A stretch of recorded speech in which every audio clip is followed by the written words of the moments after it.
As you can watch these games on Twitch and on YouTube. Enjoy the games and go Heat Check Gaming. Stay in touch in the world of gaming with the Onside Radio E Report.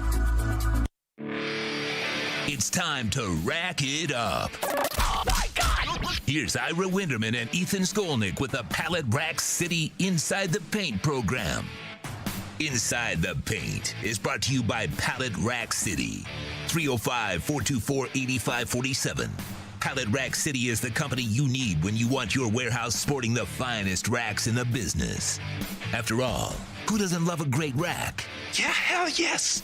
Here's Ira Winderman and Ethan Skolnick with the Pallet Rack City Inside the Paint Show.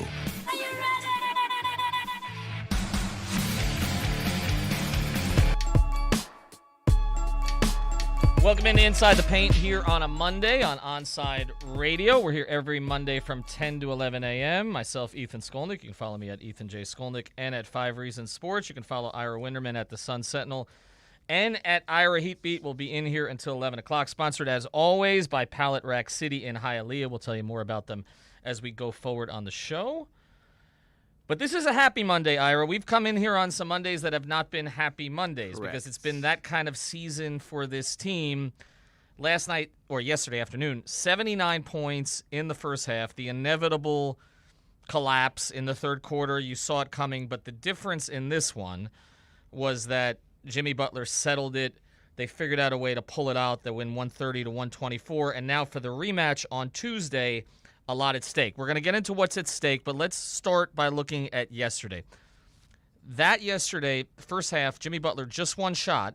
Bam Adebayo, not aggressive offensively. They still put up 79. That felt to me more like last season than a lot of the games that we've seen this season. Yeah, I mean, again, Eric always tells you, Eric Spoelstra, it's an ensemble team. We need to get something from everyone. And they got something from everyone in the first half. I mean, it's interesting. I thought Tyler Hero was on the way to another huge performance. No, that was it, what he did in the first half. And he sort of, I don't want to say he checked out, but wasn't the same player in the second half. The pieces mean so much to the Heat. And there was even one subtle little thing because I had spoken to Duncan about a week ago, and I saved notebook items to fill out stories. And I had asked him about getting called for the first foul in every game. Yeah. Traditionally, Duncan gets called for a foul in the first 24 seconds of the shot clock of the game. And then he's literally playing defensively. Then he gets a second foul in the first quarter, and he's done. Duncan finished yesterday afternoon's game with one foul. Yep. It allows him to be Duncan Robinson. Now my concern is this. The Celtics are smart enough to realize if they go at Duncan Robinson earlier and get him in that foul trouble, the entire dynamic changes with Duncan.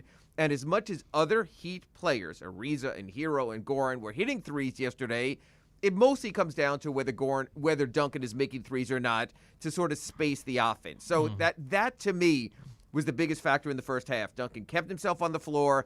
They hit threes. You knew what was coming. We've watched the Celtics all year. It is remarkable. You remember that game a couple of weeks ago against the Spurs. I think they were down 32. They came back to win on a Jaylen Brown 3. Fortunately, Jaylen Brown wasn't there at the time, so that didn't factor in. Could be there on Tuesday. I expect a completely different game on Tuesday. I think this is like playoff basketball.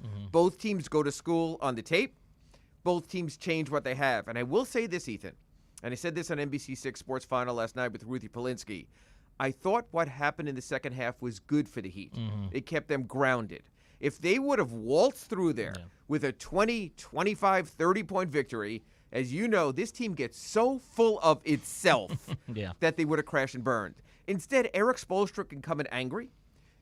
Players can come in upset, and they were in the post-game interviews that we did with them. So I think what happened with the Celtics rallying is it grounded the Heat. Eric Spoelstra will have more than enough talking points at today's media session. Yeah, no doubt. And again, to look at some of the things that happened yesterday, and Jimmy, I thought, gave voice to this. When this team, first thing, they relax. We know that. Second thing, obviously, Boston has done this to many teams this season. But also, when the Heat stop making shots, they stop defending. Jimmy has mentioned this many times this season. You talk about Tyler Hero as just one example, and I don't want to pick on Tyler. He was great for the two previous games, or for basically a game and a half.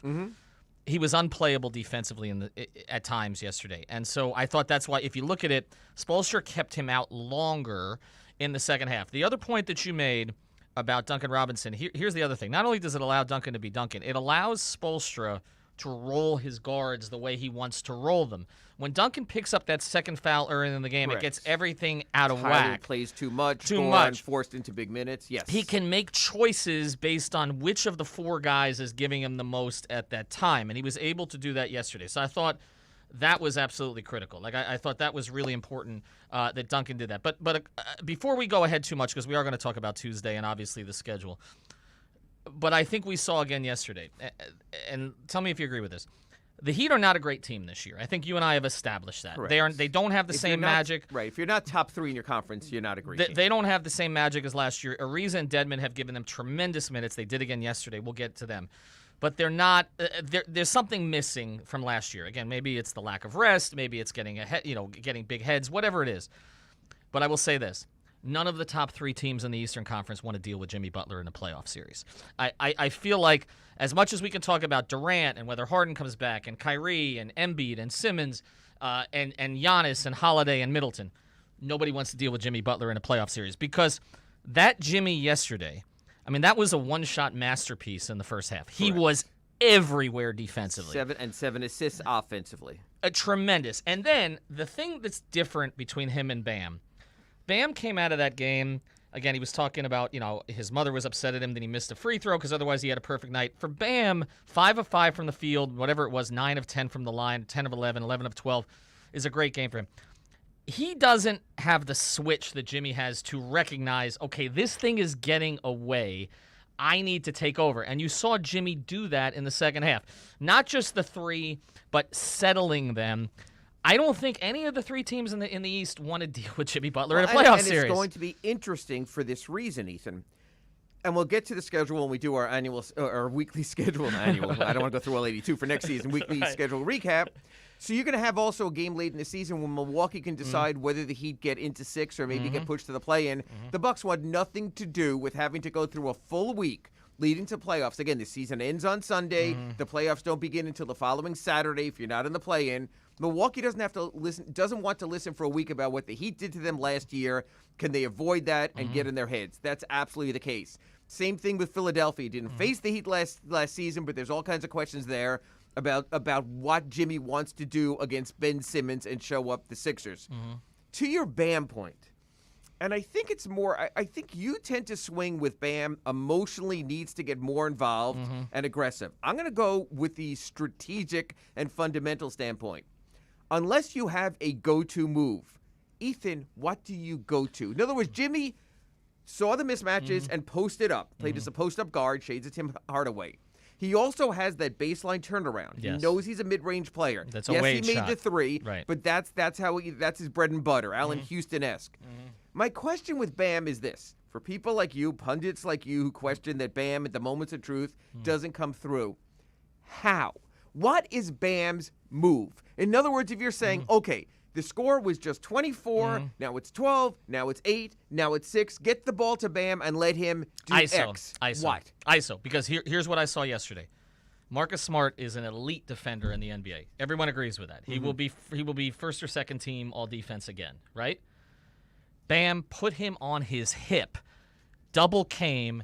Bam still finished at the rack. It's in him. I don't think they run enough ISO for him. I don't think they run enough pick and roll with him. And to me, the dribble handoff stuff takes them out. When they were He's more at the elbow. He's at the elbow. To me, they have to run more of that. I'm with you. In the post, no, it's not there yet, okay? It's not there yet. But also, he's so fluid with the jumper. He's so fluid in terms of attacking the basket. I would just like to see more of it. That's actually a word you just mentioned, attack.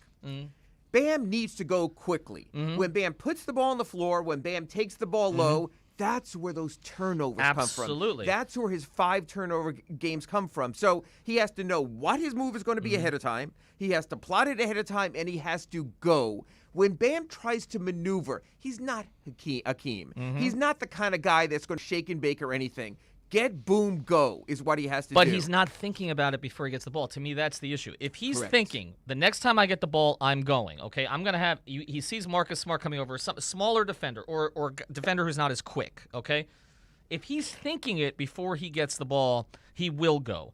There was a jumper yesterday. Basically, it was not an end-of-the-shot clock type mid-range shot, but a mid-range shot that he wanted to take at that time. And he went right up, and he was fluid with it. The attack on Smart, he was fluid with it. But you're right. Sometimes he thinks too much because I think he's been conditioned, and we've talked about this, okay, because he was the anti-Hassan and all the rest of this stuff, not to look for his own first.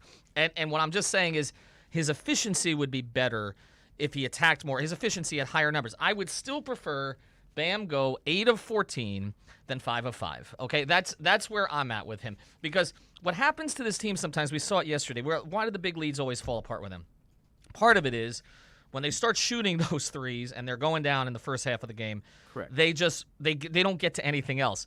That hero pull-up yesterday in transition. I don't know if you remember that one. Exactly. Another no, kind of play, unless he makes it. Unless he makes it, but he doesn't make that many of them. And my thing is, there was a certain point in that game, and I think Jimmy recognized it. We just need to settle into offense, and we need to get to the line. They got the free throws between Jimmy and Bam yesterday that they need. I always think they need to be around that 20 range, and they were able to go. All right, a couple more things on yesterday's game, and then we're going to kind of close the loop and look ahead to Tuesday and the schedule. Goran Dragic, over the past week and a half, looks rejuvenated. He's not all the way there, but there are signs. He's attacking more in the baseline. I feel like he's giving them some of what he gave them in the bubble last year. It's better. No? He's point guarding again. Right. He's attack guarding again. He's getting his assists back up. He's getting to the rim. He's collapsing the defense. He's helping everyone else. He's getting closer. That shows you what a true point guard gives you. So, matter of fact, we'll probably talk about other things down the road, but Ethan, do you think there's a chance they go back to last year's playoff lineup? You've come full circle on Kendrick Nunn. Yeah. Of course, we get his agent's statistical updates, so we have to. They're good, though. but could that still be? In other words, I think there's two approaches by the Heat. Number one, they play in the play-in. We'll get into the math on that later. And they're just, boom, hitting the ground running. They're going to play Sunday afternoon in Detroit. They could wind up playing Tuesday with one day off and travel because they're not at home the last day of the season.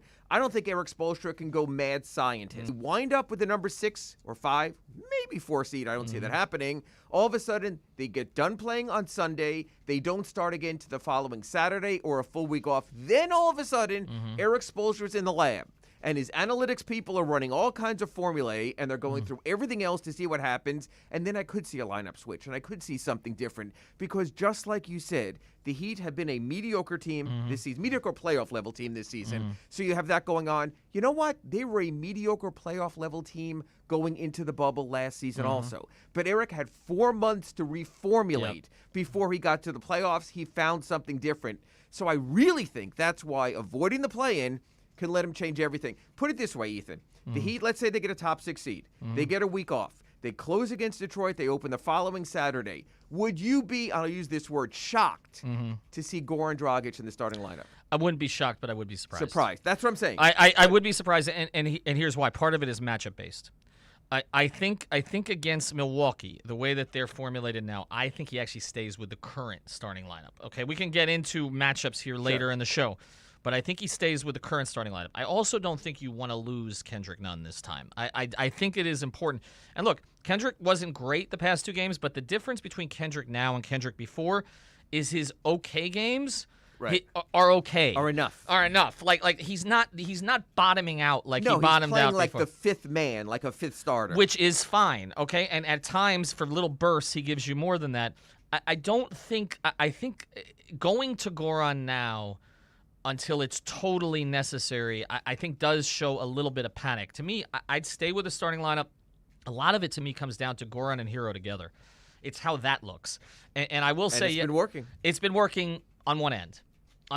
Okay? Goran was getting blown by yesterday, and Hero was pretty awful defensively. So, it's working on one end. As long as it's working enough on that end, then I think they stay with it. All right, we're going to get into the ramifications of Tuesday. We will get into some schedule stuff. I do want to talk about some of the other supporting pieces. I'll throw one question at you, Ira, just to think about as we go into the break. End of game. Are you playing Trevor Ariza or are you playing Andre Iguodala in the postseason? We'll talk about that and more on Inside the Paint, sponsored by Pallet Rack City. You're listening to the Pallet Rack City Inside the Paint Show. For the best racks and warehouse supplies, call Eddie Pieta at 305-424-8547. That's 305-424-8547. Or visit them at 715 West 20th Street in Hialeah. Back with more Inside the Paint at OnSideRadio.com. When you're looking for curtains and blinds to create a space of your own, look no further than Bandalux. Bandalux can tailor your space to your needs. Create the atmosphere and ambiance you desire. We invite you to discover it at Bandalux.com. Explore our new solar control systems, range of sustainable fabrics, and energy-efficient solutions that can improve your well-being and quality of life. Witness Bandalux Beauty. Go to Bandalux.com or follow them on Instagram at Bandalux_official. For a personal experience, A Shade Above Window Fashions in Davie and Sunrise is an official Bandalux partner. When protecting your family is your priority, there's nothing more important than the roof above the people you love. At Onside Radio, we recommend Chase Roofing and Contracting. At chaseroofing.com, they care about the customer. Chase Roofing provides reliable roof installation and repair without the destruction to our environment. Chase Roofing is powered by Tamara, who is owner and operated for 18 years. Chaseroofing.com is Google top rated and a AAA standing with the Better Business Bureau. Open 24/7. Call them today. Trust chaseroofing.com to fortify and protect what's most important to you, your family. If you're looking for a change from the everyday restaurant, then you need to get to Checkers Old Munchin German Restaurant in Pompano Beach. Brats, Wiener Schnitzel, homemade potato pancakes, pretzels with mustard, and lots of German beer. Take their famous Boot Tour Challenge, and there's now outdoor seating available in their new beer garden with live music. Follow them on Facebook and Instagram at Checkers Old Munchin Restaurant, or call them for reservations or pickup at 954-785-7565. So get over to 2209 East Atlantic Boulevard in Pompano Beach to Zagat-rated Checkers Old Munchin German Restaurant. Fish fans, time to reel in the latest news in baseball with OnSideRadio.com's Marlins Minute. Here's Christian Chase. Brewers, Marlins, Game 3. Marlins look to win another series again against the Brewers. And they had their ace, Sandy Alcantara, on the mound coming into the game, a 2.95 ERA. And after 7 innings of 1-run ball today, the only run being on a homer, just like in his previous start against the Brewers, his only runs allowed being on a 2-run homer. He lowered his ERA to 2.72, had 6 strikeouts. The sinker, changeup were working phenomenally. But as good as Sandy Alcantara was, it didn't matter. The Marlins bats faltered. They could not hit. And when you're going up against that Brewers bullpen, it's going to be tough. The only run on the day was a solo homer by Lewis Brinson, who all in all had a great day, 3 hits on Mother's Day. But the bats need to put something together. And with all the other teams in the NL East getting hot, the Phillies, the Mets, the Braves, all winning right now, the Marlins got to put something together. They have a 10-game road trip now, starting in Arizona. Watch out. The Marlins got to put something together or it can fall apart fast. Keep up with the latest on the Miami Marlins by subscribing on most platforms by searching Onside Radio. Welcome back to Inside the Paint, brought to you by Pallet Rack City in Hialeah. It's local. It's local. For great racks and warehouse supplies, call them at 305-424-8547. That's 305-424-8547. Back to Inside the Paint. Here's Ira Winderman and Ethan Skolnick. Hooah! All right, welcome back to Inside the Paint here on OnSideRadio.com, sponsored by Pallet Rack City in Hialeah. We're here every single Monday from 10 to 11. We'll be back next Monday, of course, after the Heat have a big weekend to finish up their season, with the Pistons being the final game. And it could be our play-in preview. They could start as early as Tuesday, as we'll discuss in this segment, yes, if they wind up in the play-in. Don't scare people. Before we sort of go off of yesterday, I do want to mention 2 people. Again, we've mentioned them all the time, but people are tweeting at us that we should be mentioning them. Ariza and Dedman, man, like it's it's just remarkable. So I posed a question to you at the end, right before the break. And I put this on Twitter, and I was a little surprised that it came out 50-50. You are talking last 4 minutes of a game. You can play one or the other, Ariza or Iguodala, in the postseason. Who's getting those minutes? Well, my contention is if you're going to play offense, defense, you're playing both. Okay. Because defensively, if it's a timeout situation, they both can guard really 1 through 4 at the least, and that's what the intention is anyway. So I think that's what the Heat put together with their machinations is they have a defensive lineup. Matter of fact, if you're not playing offense as much either, and they haven't done this so far, and you need the rebound, maybe even Dedman and Adebayo. I know you're playing a drop defense with Dedman, So you would have two guys on the floor defensively playing different ways. Are we dropping? Are we switching? But you could put out a defensive lineup out there with Jimmy Butler also and maximize your chances. I know you want me to say, because of the way Trevor Ariza is playing, that he has the younger legs, he's more sprightly, he's more active. Andre's had the injuries. I'm probably riding the hot hand. Okay. The hot hand, because Trevor Ariza has this remarkable scoring thing where he either scores a lot or scores nothing. Have you noticed? It's 3, every 16, other game. 3, 16. It's like crazy. the Brett Saberhagen Cy Young. Remember that? It was like every other year. It's like, it's like some guys in day games and night games. Right. So I'm probably riding the hotter hand. I still think that Andre is playing possum to a degree, realizing he's saving his bet. You see how Andre, I don't want to say comes out disinterested. That's not fair to him. Yeah. But I don't see peak Andre Iguodala yet, as if he's still holding one more gear back for when it means the most. So, yes, if Trevor is playing as athletically as he is now, and so much younger because of his additional time off, as opposed to Andre being in every NBA final since Bill Russell, seemingly, I would go in that direction. But I think there's going to be a lot more versatility for Eric, and also for this reason, Ethan. The Heat have some horrible defenders in their regular rotation. Yeah. So when you have the Robinsons and you have the Heroes and you have the Dragic's, Although I will say Duncan, I don't know if I'm putting Duncan. Duncan. Duncan Tatum competed had yesterday. His moments last night. I understand that, but we're talking about moment generally. of truth, and also Jaylen Brown being back on the floor for Boston changes the equation. So I think you're going to see a lot more offense-defense, and I think you're going to see some Iguodala and Ariza together. Okay, Jimmy Butler drives into the paint. The Heat are down 2. Defense collapses on Jimmy. He decides not to go to the rim. He kicks it out to the corner. Andre is there or Trevor is there? Who do you want there? Again, I would say hot hand, a sample of work till that point now. But I think Trevor has a little bit higher release and a quicker release, so I probably would trust that a little bit more also. Yeah, I would lean there, and I know that seems crazy and when you got a finals MVP. And the difference there is this, Ethan. Andre Iguodala has not spent years of his career as a spot-up corner 3 shooter. He's been a much more versatile player. Trevor has learned that. If you notice when you watch Trevor, his location and relocation after the pass, he knows how to play the solely being a 3-point shooter role much more than Andre. The way he relocates and reopens himself up, so many times he's giving the ball up, he's respotting, and he's wide open. I think he knows how to play that role a little better. The other thing is I think Trevor's back next year, and I think Andre's in Golden State. But that's a whole – I think that's where he closes this thing out. All right, so let's pivot forward to Tuesday. The Heat have a lot of time, actually. I mean, they got done with that game at 4 o'clock yesterday, and they don't play again until tomorrow night. So the guys like Dragic, Butler, Iguodala, those who needed rest will get rest. We don't have Jaylen Brown's status at this point. He's got to be playing. You would think, but the Robert Williams thing was not promising for them. Is not playing. He's Robert not playing. Williams, and Brad Stevens even said before the game, he said, look, it sounds like a silly thing, turf toe.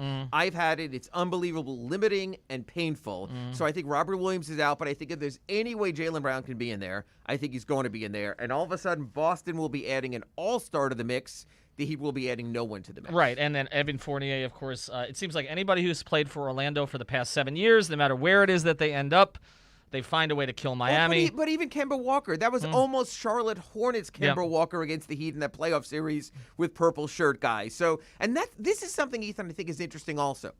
If Jaylen Brown comes back, your immediate thought is this. The Celtics would be much better. They have another source of offense. They got plenty of offense yesterday. Yeah. If Jaylen Brown comes back, Evan Fournier is not scoring 30 points. Kemba Walker and Marcus Smart, and especially Aaron Nesmith, aren't scoring 18 points. So Jaylen Brown's going to come back and replace someone's offense, not add someone's offense. But he's a far better defender than those guys that's you're talking what's about. going to happen on the other end of the floor. And that's where it makes things a little more complicated for Jimmy, because you're going to have at least one good between him and Smart, there are 2 defenders that can basically, and obviously Tatum with some of the length. I do think that when you look at this next game, I would expect Jimmy to be more aggressive from the jump. I think Jimmy was, as we talked about, Jimmy was aggressive defensively, offensively spraying the ball out to his shooters. His shooters were making shots, but we didn't see Jimmy sort of attacking from the post, attacking to get to the rim, obviously, until the third quarter when they really needed it. The other thing about it, Jimmy played, and you could tell this from the very beginning yesterday, Jimmy was going to play 40. Jimmy played 40. You know what's interesting? He played 39-59. Yeah. Just so Eric Spoelstra can say I didn't play 40. I didn't play him 40 minutes. Yes. Exactly. Yes. But I would anticipate a 40 and minute why game. not? And why not again? Because the stakes are this. With Charlotte losing last night, If the Heat win Tuesday night in Boston, they are guaranteed a top 6 seed. So you can say to yourself, you're guaranteed then having a full week off next week. So if you're playing your guys to exhaustion, fine. They can all go on a nice vacation. Like I wrote in my story in the Sun Sentinel I just posted, they'll earn a free, all expenses paid week vacation in South Florida if they win the game tomorrow. Ethan, there is so much at stake tomorrow because I hate to burst Heat fans' bubble. But if the Heat lose tomorrow, they're in big trouble. Let's touch on it a little bit. We'll get into more of it, and I know people are waiting for an Oladipo update, so that's going to come here as well.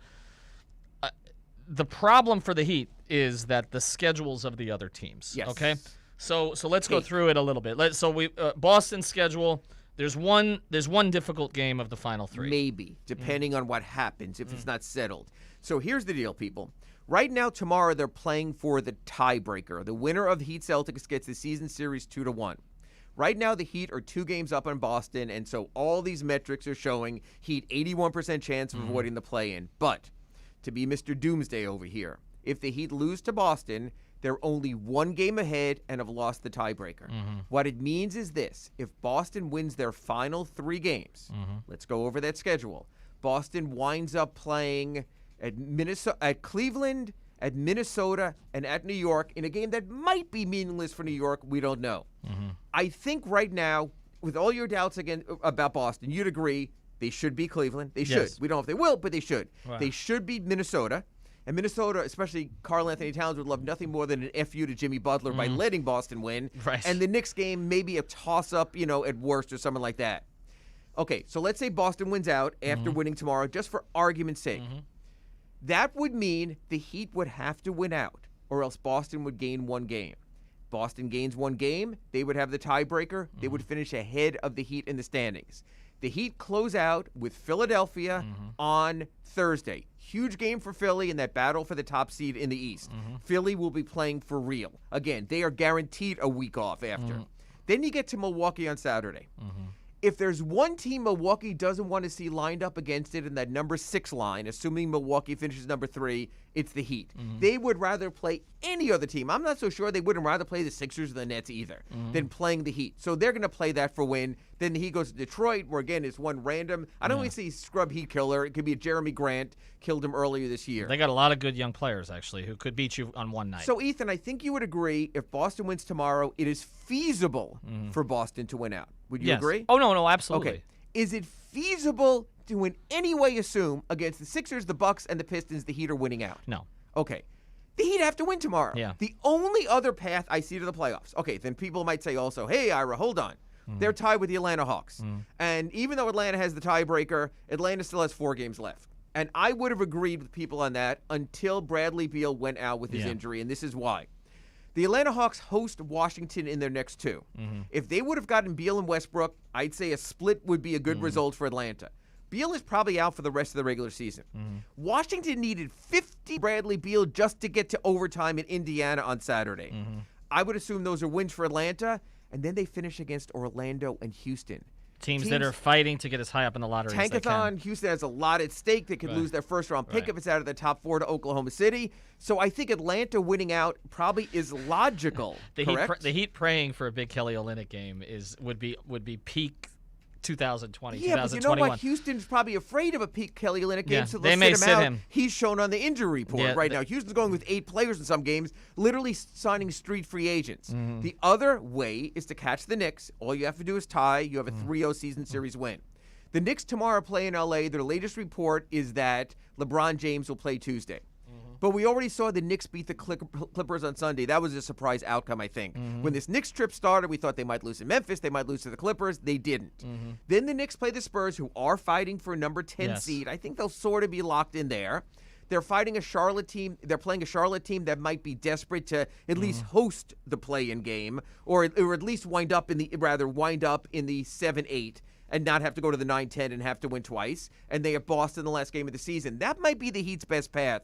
But again, it won't matter because the Heat won't gain a game on New York if New York loses tomorrow unless the Heat win tomorrow anyway. This, I think, is the most important regular season game. You know what? Let's go for hyperbole here so we'll get the listeners in there. I think this might be the most significant Heat regular season game ever. Oh, I don't know about ever. I mean, okay, hold on. I got a couple of years ago where they missed the playoffs by one game. But they won their final game that year where they Okay. lost out to Chicago. We're talking about 16-17. Right, in Okay. the Willie Reed crying in the locker room yeah. after the game, I and that's recall. when Brooklyn didn't play anyone in Chicago, and Dwayne Wade, by virtue of a tiebreaker, got the Bulls in. So the Heat won that game. Yeah. I'm just saying is the stakes here, and again, you know what? This is also the second most significant game, or since the Atlanta game. Yes. Think about how your whole world would have changed If you just win that if one? you won the game in Atlanta when Atlanta didn't. You're probably have looking at Capella. you're probably looking at a 4 seed right Right, now. you're looking at home court in the first round. These stakes are comparable or even higher to that. For all that happened Sunday, you've got to back it up Tuesday. That is strong. All right, when we come back, we're gonna talk about whether someone may be back to help them or if he just wants to sell albums and hang out at the beach down here. Right back on Inside the Paint on OnSideRadio.com. You're listening to the Pallet Rack City Inside the Paint Show. For the best racks and warehouse supplies, call Eddie Pieta at 305-424-8547. That's 305-424-8547. Or visit them at 715 West 20th Street in Hialeah. Back with more Inside the Paint at OnSideRadio.com. There's no need to drive around South Florida wasting valuable time looking for a new or certified pre-owned Acura. Go to the #1 volume sales dealership in the Southeast United States. Craig Zinn's Acura of Pembroke Pines. Purchase with pace and space in a dealership tailored to your needs. From home buying to providing that personal touch. Contact the 2020 Satisfaction Award winner Craig Zinn's Acura of Pembroke Pines. 888-776-5123. That's 888-776-5123. Or visit them at 15601 Pines Boulevard in Pembroke Pines. Inter Miami CF fans, join us at our new home this season for all away games as we broadcast live at Dangerous Minds Brewing Company, 1901 North Federal Highway in Pompano Beach. Join Big O and Alex Dono for the live pregame, halftime, and postgame shows while we watch the games. Enjoy meticulously brewed beer on site, delicious artisanal pizzas, live music, and giveaways. So, the new home for all Inter Miami road games is at Dangerous Minds Brewing Company at the Pompano City Mall, where they'll feature all the Inter Miami games. Follow them on Twitter at Dangerous Minds B and Facebook and Instagram at Dangerous Minds Brewing, and visit them at dangerousmindsbrewing.com. When you need your warehouse looking good while staying efficient, there's only one place to find the finest racks in the business. Pallet Rack City in Hialeah. 305-424-8547. That's 305-424-8547. Pallet Rack City is the company you need when you want your warehouse sporting the finest racks in the business. After all, who doesn't love a great rack? Pallet Rack City. 305-424-8547. That's 305-424-8547. Big O for M&S Air Conditioning. You know, air quality in your home and business is more important than ever. That's why you've got to call M&S Air Conditioning and let them install a high-efficiency polarized air filter in your AC unit. Folks, it attracts, captures, and destroys biological contaminants to improve your air quality. With stellar customer service, answering your call from 7:30 a.m. till 9 o'clock p.m. For more info on high-efficiency air filters and their preventative maintenance plans, visit M&S Air Conditioning at ac-florida.com. Keeping you informed in the world of sports.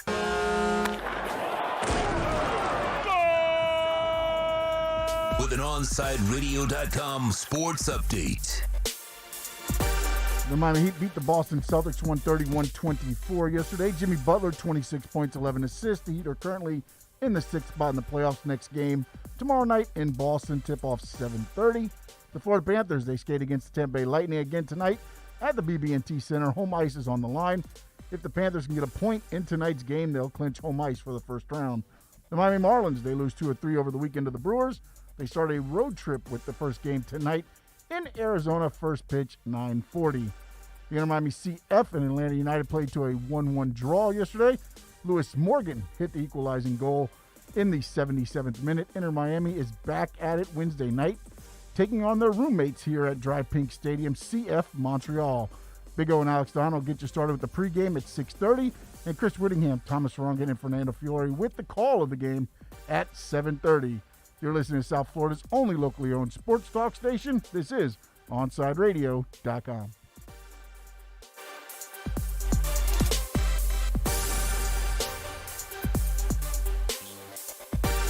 Welcome back to Inside the Paint, brought to you by Pallet Rack City in Hialeah. It's local. It's local. For great racks and warehouse supplies, call them at 305-424-8547.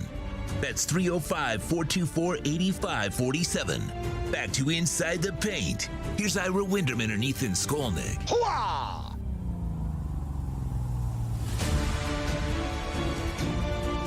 All right, welcome back to Inside the Paint here on OnSideRadio.com. We'll take you up until 11 o'clock. You can also download this pretty much on any podcast feed. So go to Apple Podcasts, Google Podcasts, or Podbean, or Spotify, or any of the others. We are on all of those. Ethan Skolnick here with Ira Winderman from the Sun Sentinel. All right, so everybody's been asking us, I think separately, to the point where I'm kind of just ignoring it at this stage, about Victor Oladipo. And didn't make the 2-game trip to Boston, so we know he's not playing Tuesday. And we do seem to do this every week. Let's just trade information at this point. I've basically been told not to count on it. I mean, I know we've discussed it, that there's a chance that he could return, that a lot of it is pain tolerance, etc. But my understanding is, at this point, the organization is like, if he does, he does. If he doesn't, he doesn't. Is that consistent with what you've been hearing? Consistent with what I'm hearing is Victor Oladipo has not told the Miami Heat that he's done for the season, that he does not plan to return, that he still is holding out hope to return on an injury that likely was from the get-go a 3 to 6 week injury. We're past week number 4 right now. Now, again, maybe a player doesn't tell his team, I'm done, because that player wants to sign or re-sign with the team. Then you get the report last week, because we all follow real estate, that Victor Oladipo just purchased an $8 million spec house in South Florida. Now, that may be his contract next year. I don't want to go that far. I mean, that's the mid-level, basically. He's lived here throughout. He's lived here when he played in Indiana. He's lived here when he played in Houston, and now he's lived here anyway. So for a lot of players, this is just their home base. We always make too much of that. It's a lot of guys NBA live in players Miami. live in South Florida. NBA players like South Florida. Right. That's like Giannis had a condo. NBA players spend the entire offseason in South Florida. Correct. Especially when they're training with Remy. I think Victor's working back, but again, it's like I told you in the first segment. If the Heat avoid the play-in and could actually go to the laboratory, and Victor can get 3 good workouts in where it's like, oh my God, you see what he's doing to Jimmy? Then Victor plays. But there's no reason to believe that so far. Before, Eric Spoelstra would tell us that he left Caron Butler behind to work with him, that he's doing work. Now crickets about that. The entire staff has been traveling with the team. Victor's been down here. And again, the whole thing, Ethan, is the impending free agency. Remember, this is a guy who turned down a 2-year, $42 million extension from Houston because he felt it was below his market value. I can't fathom annually he receives that kind of money anyway. So could the Heat be looking at it as this way? We're going to get Victor back at a bargain price anyway, at a one that we can take a chance in his contract.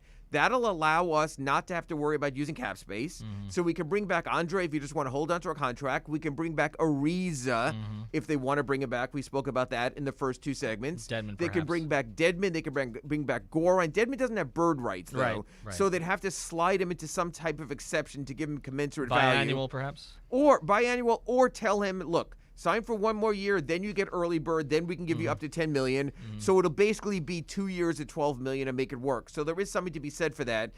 And the other thing looming out there is now that Toronto is done with the playoffs, is Kyle Lowry done with the Raptors? But even if he is, Ethan, it still gets a little tricky for this reason. Kyle Lowry, we know, wants to be paid close to max for his class, but probably would have accepted the $28 million that he could max cobble together. However, if you have to keep the full cap holds for Duncan Robinson and Kendrick Nunn, that's $4.7 million instead of $1.7 million. So all of a sudden, if you have $6 million extra tied up on your books, would Kyle Lowry be willing to sign starting at $22 million? He's really prideful. He's prideful, and here's the other thing, what we talked about a little earlier. With the way that some of these 30-something point guards are playing, Chris Paul, Steph Curry, Derrick Rose, I just don't think that 30-something-year-old point guards are going to be willing to take a discount. I think it's been proven how important they are this year. I mean, essentially, those 3 guys, are in a lot of ways the reasons why their teams are where they are. And so, I think they're at a premium, and so I don't think that Kyle Lowry is going to give a significant discount, except for the Jimmy factor. But ultimately, friendship is friendship and money is money. And I think Kyle wants to be here because of that friendship, but I don't necessarily think he wants to take less money because of that friendship. But cycling back to Vic, okay? I mean, it's an interesting question because the Heat are in this position where, like you said, if they want to bring him back at a discount, but do they even want to bring him back at a discount? I mean, I guess you're looking at a situation where, the guy comes in, you kind of knew he was to a certain degree damaged goods. Correct. You also knew that there were some disconnection in both Houston and particularly in Indiana when it came to his injuries. Now you're in this sort of weird spot with him, right? He's not coming back. I felt like he had to win over Jimmy Butler when he was here anyway because he wasn't Jimmy's first choice. Is it even worth? Like, if you were to say to Vic, "We're gonna get 2 years at the mid-level exception," like, is it even worth it? Like, are we at that stage? I was taken by the 4-game sample size to where everyone was gushing about him, how he changes everything and what he can do. Who was gushing about him though? Some fans. Jimmy was talking about it. Goran was talking about it. And again, you say the right thing, but they were talking about him. So you go in that direction. Number one, and number two, Ethan. It comes down to this. What is the replacement option? What are your other choices? This is not a great free agent class. No. Most of the guys have extended and gone in another direction. So if you sign Vic back for 2 years, you have at least the remaining 2 years now, currently, on Jimmy Butler's contract. If he doesn't do an extension, you can sort of play through with this class anyway. So that's the entire question is, what else?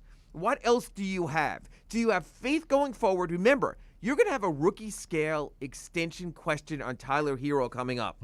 That's going to be a tough decision because we've seen what happened with Justice Winslow, how he's fallen off the face of the earth with the Grizzlies. He's DNP-CD now, 6 straight games. Josh and Justice have both been disasters with their current Josh teams. at least had his moments last week, and I have greater faith in Josh because I have greater faith in his outside shot that he could fit into today's NBA. So I'm not so sure that what the Heat have in place with Vic isn't as good as anything they're going to have out there. Plus, it reopens the door for you to keep the rest of your core and to do something short-term there. The question is, how small can the money be? Is he a Heat guy? He's a Heat guy for one reason. He wants to be a Heat guy.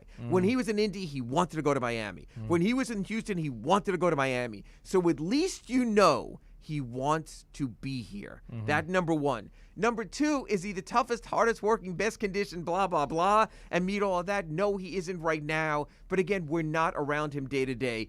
Someone told me they think the Heat are slow playing this whole thing. Yeah. They want to keep him out of sight, keep the market value down, but they still see possibilities with a full summer of rehab and their rehab team working with him directly versus him sort of cherry picking who he deals with. So I still think he's as good as any other option, but I wouldn't downplay the sign and trade. I think Tyler Hero very much could be in a sign and trade, and that might be the key to Kyle Lowry, where the Raptors realize ain't no one coming as a free agent to Toronto. So at least if we can get this boy wonder who might recapture some of what he had, maybe that's the key to Kyle Lowry. All right, 2 percentages. Give me percentages again. For aggregators, these are not reports, okay? So I just want to be clear on this, okay? Percentages. Percentage we see Victor Oladipo play again for the Heat this season. I'm talking including playoffs. 20%, and that's probably high. Okay, I was going to say 25, and I thought that people were going to say I was low. So, okay, I mean, you and I are There's both. There's no indication. There's absolutely no indications except missing 16 straight games as every game becomes more and more important for the Heat. Okay, I mean, like I said, all right, so and you and I are in that quartile. And the fact that he didn't even travel. That he didn't even go on the trip to get some work with the coaches, to get on the court, to bond. And I noticed the same thing you did. They were talking about how Karan was staying back to work with him, and they've stopped talking about that. You can always tell with these things with Heat. And you can't even get an answer now about what Vic is doing. Sorry, second percentage to give you. The odds that the 5 guards on the roster are all back next season. I'm talking about Duncan, Nunn, Goran, Hero, Oladipo. I don't think they can afford all 5. I think Nunn has raised his price enough above the mid-level.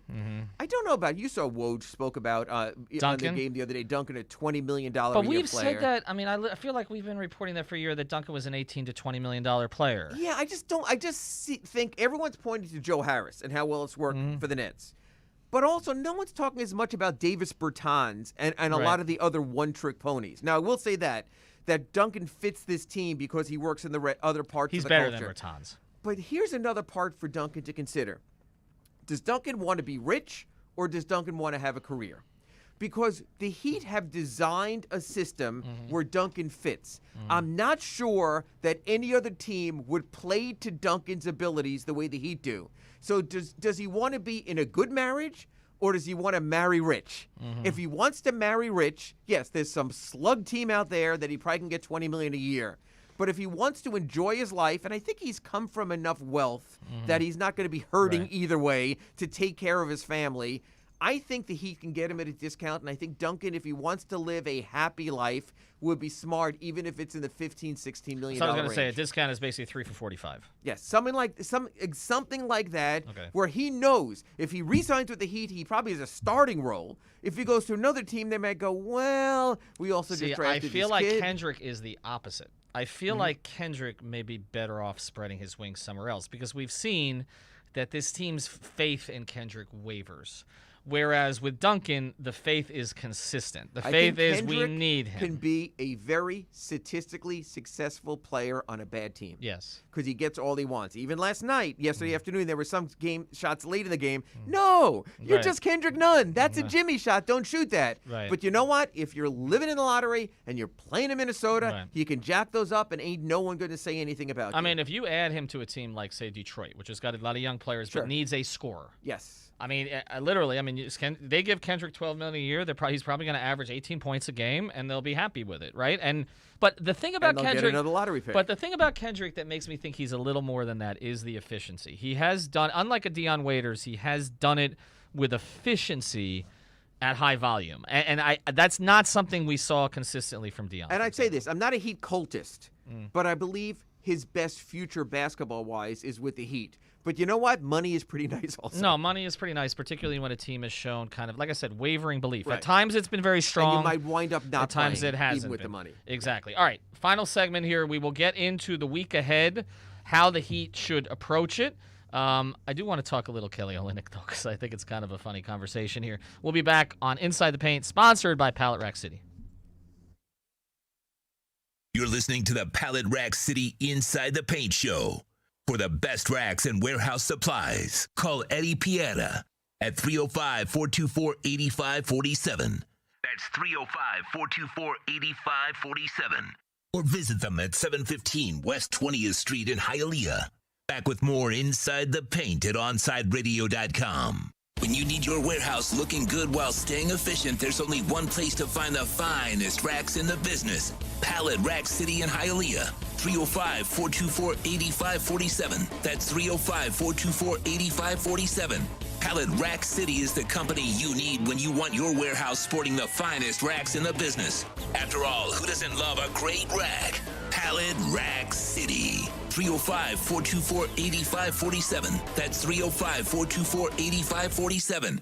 BYB Extreme Bare Knuckle Fighting Series presents BYB 5. Saturday, May 15th at the Fair Expo Center at Tamiami Park. Meet Dada 5000. See bare knuckle brawlers fight live in BYB's patented triangle ring. The Trigon. The smallest and most confrontational ring in combat sports. Early action includes slap fights as seen on YouTube. Buy your tickets now at BYBtickets.com for BYB 5. Saturday, May 15th. Doors open at 6 p.m. BYB is proudly sponsored by BMCHam.com. Your choice for gold and silver. BMCHam.com.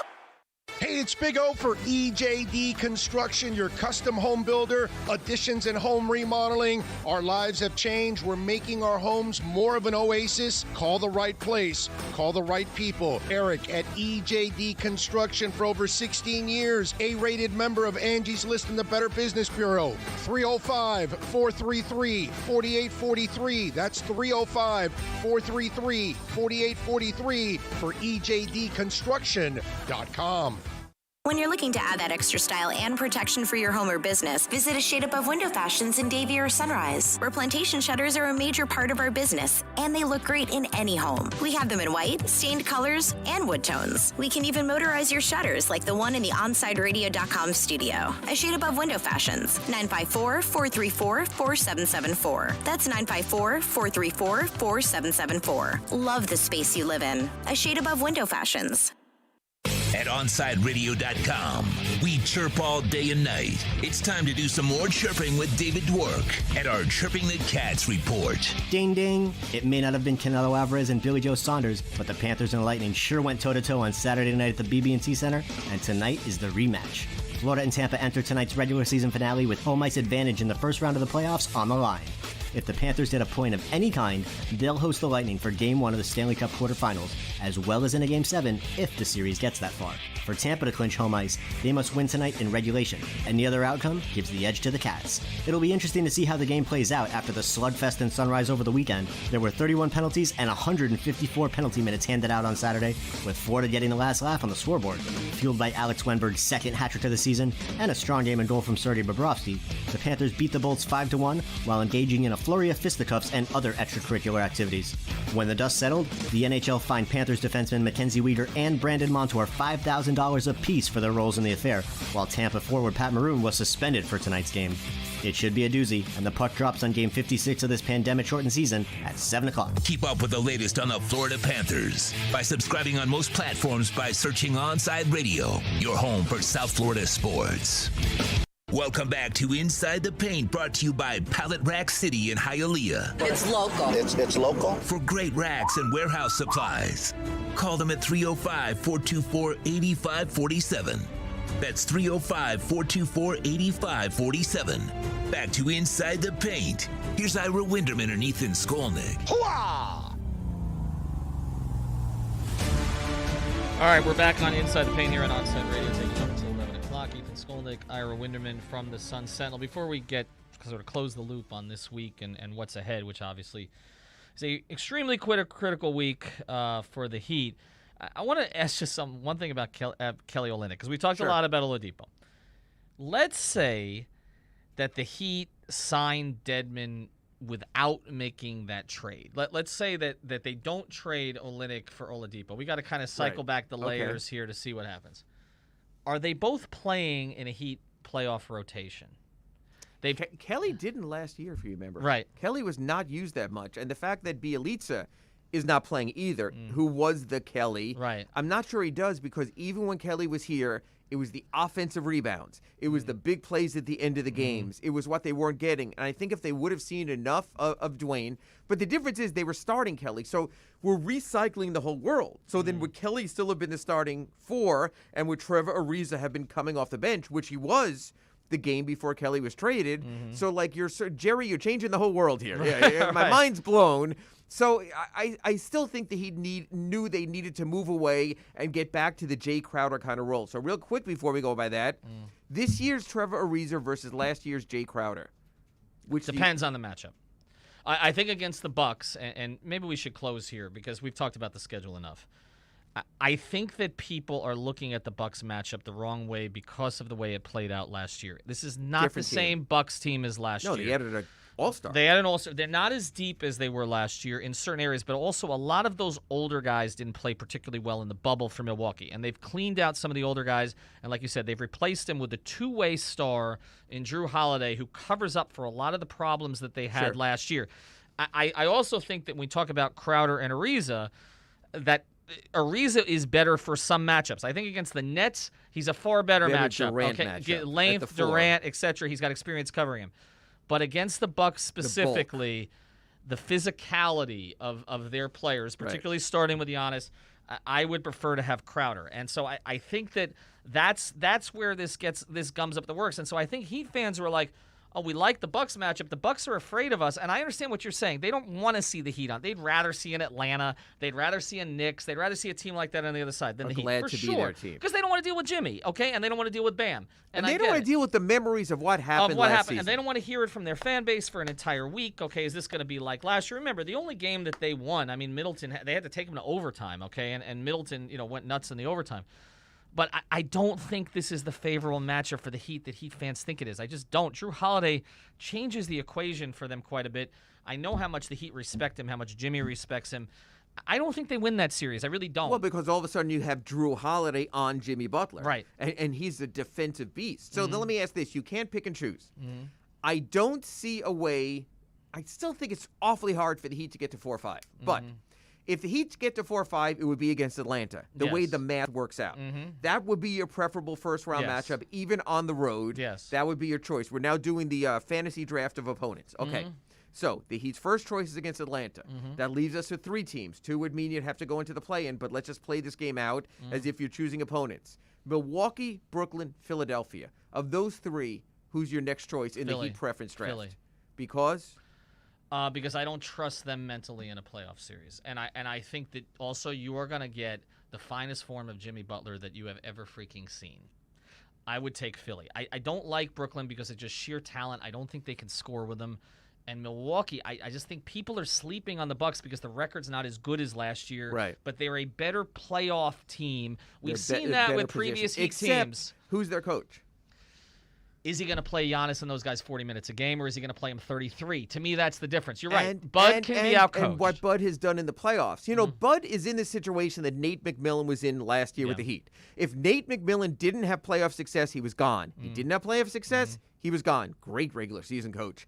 Mike Budenholzer is the same way. He got that that Atlanta overrated team against LeBron in the East Finals. They got destroyed. They were done there. His teams have struggled ever since in the playoffs. So I just think I agree about Philly. I'm wondering Philly's shooting is much better than the last time the Heat faced him with Green and with Seth Curry. That's a concern to me. It all comes down to Joel Embiid and how invested he is in the moment. Also, whether Simmons can make shots. I would take that. I agree about Brooklyn. Even if James Harden is not 100%, they can just one-on-one flat-out outscore you. Yeah, I mean, and the thing about Philly is we really haven't seen it this year. We may see it this week, but remember those two games, the Heat were not whole. I mean, Tyler Hero was playing 42 minutes hurt in back-to-backs because they were down to 8 players, and they should have sat him, as we've talked about many times. So who wins tomorrow? Heat Celtics. I think Boston wins. I think Boston wins. I think the Heat's going to have to give an even better effort than Sunday. I think you need to see aggressive Bam. I'll tell you this, though. I don't trust if the Heat win tomorrow, I'm a fully all-in as a believer. Because if they can win that game, then I think they can win any game against anyone. I'm betting on Jimmy, but I don't know. All right, Inside the Paint. We'll be back next Monday. We'll see how all of this plays out. Again, if you missed the beginning of this, you can catch it on all the podcast feeds. Sponsored, as always, by Pallet Rack City. We appreciate it. Ira and I will be back next Monday.